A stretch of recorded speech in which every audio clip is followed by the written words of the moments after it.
दोस्तों, भजनों की माला में आपका स्वागत है। मैं आज आपको कार्तिक मास का 18वां अध्याय सुनाने जा रही हूँ। तुलसी महिमा है बड़ी, विष्णु कीनी प्रीत, पूजन सिंचन को करे, यम रहे भयभीत। नारद जी बोले, हे राजन, वहाँ देवताओं द्वारा बोए हुए बीजों से 3 वनस्पति उत्पन्न हुई। ब्रह्मा जी की स्त्री के बीजों से धात्री आंवला, लक्ष्मी के बीजों से मालती और गौरी के दिए हुए बीजों से तुलसी उत्पन्न हुई। ये क्रम अनुसार रजोगुण, सतोगुण और तमोगुण हुई। जब विष्णु ने विलासमय स्त्री रूपी को वृंदा के रूप में देखा तो वो उठ बैठे।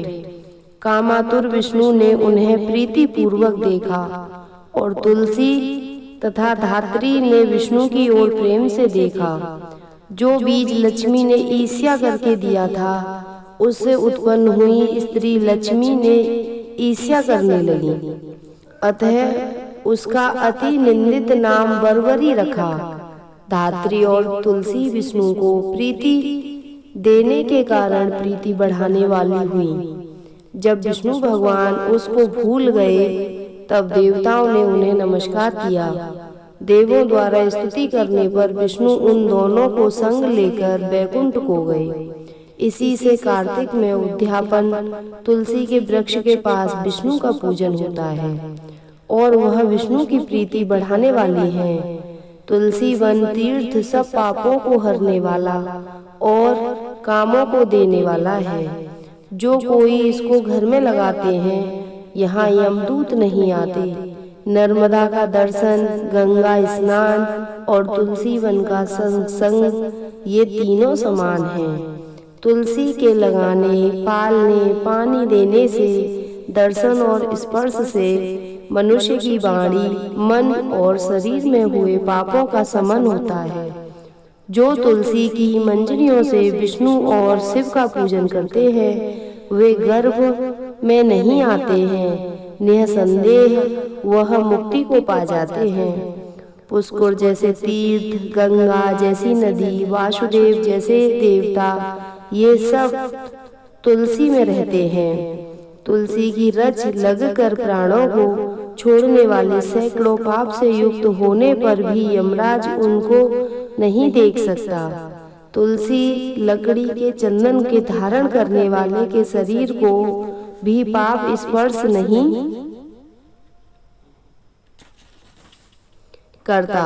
हे राजन, जहाँ तुलसी की छाया हो वहाँ श्राद्ध करना चाहिए, वह अक्षय होता है।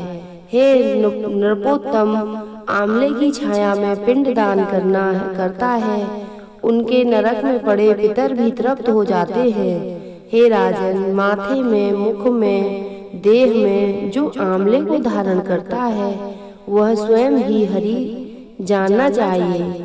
आंवले का फल तुलसी द्वारिका की रज से शरीर में स्थित है, वह मनुष्य जीवन मुक्त कहा जाता है।